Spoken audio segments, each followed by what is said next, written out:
Awali aktivitas dan pelayanan Anda melalui renungan pagi menjadi putra dan putri Allah. Terdengar panggilan Roh untuk mengangkat salib, dan mereka yang mengangkat salib akan menemukan bahwa salib mengangkat mereka.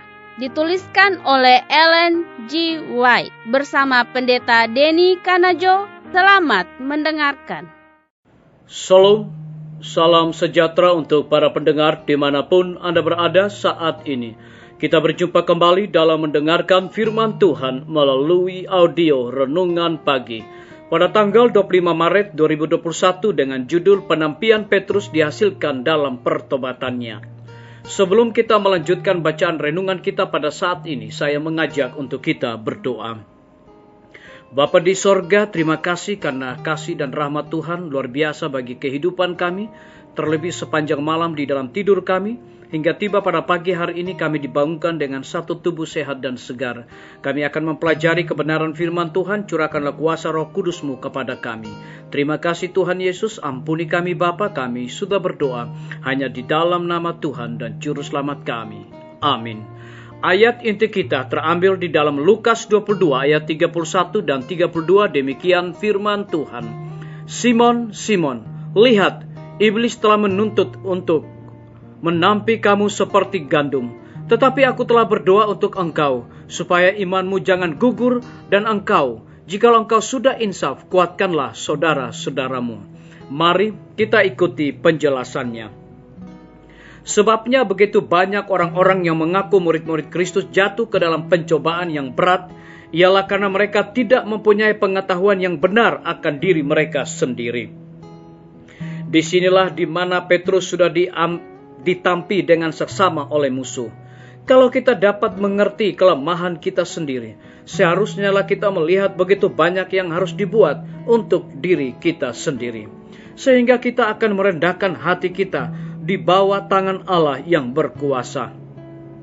Menggantungkan jiwa kita yang tiada berdaya itu atas Kristus, kita mau melengkapi kurangnya pengetahuan kita dengan hikmat-Nya, kelemahan kita dengan kekuatan-Nya, keadaan kita yang tiada berdaya dengan kekuasaan-Nya yang tiada berkesudahan.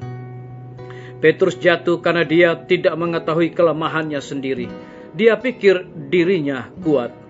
Sekiranya Petrus hidup dengan Allah dalam kerendahan hati, menyembunyikan dirinya dalam Kristus, sekiranya ia mencari bantuan ilahi dengan tekun, sekiranya ia tidak terlalu percaya diri, sekiranya ia telah menerima petunjuk Tuhan dan mempraktekannya, ia sudah berjaga-jaga untuk berdoa.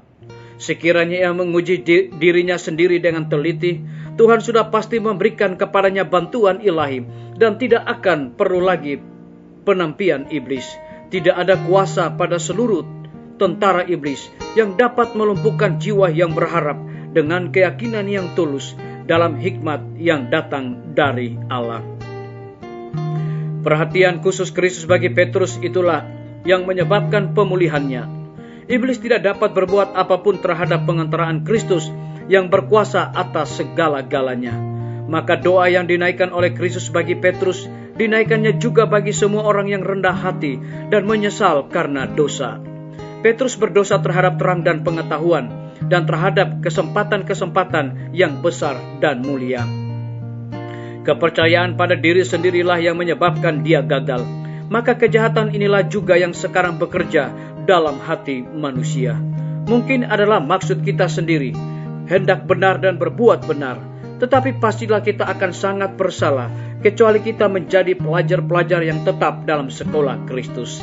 Keselamatan kita satu-satunya ialah dalam hidup dengan rendah hati di hadapan Allah. Biarlah bacaan renungan kita saat ini akan menjadi berkat bagi kita semua. Mari kita tunduk kepala dan berdoa.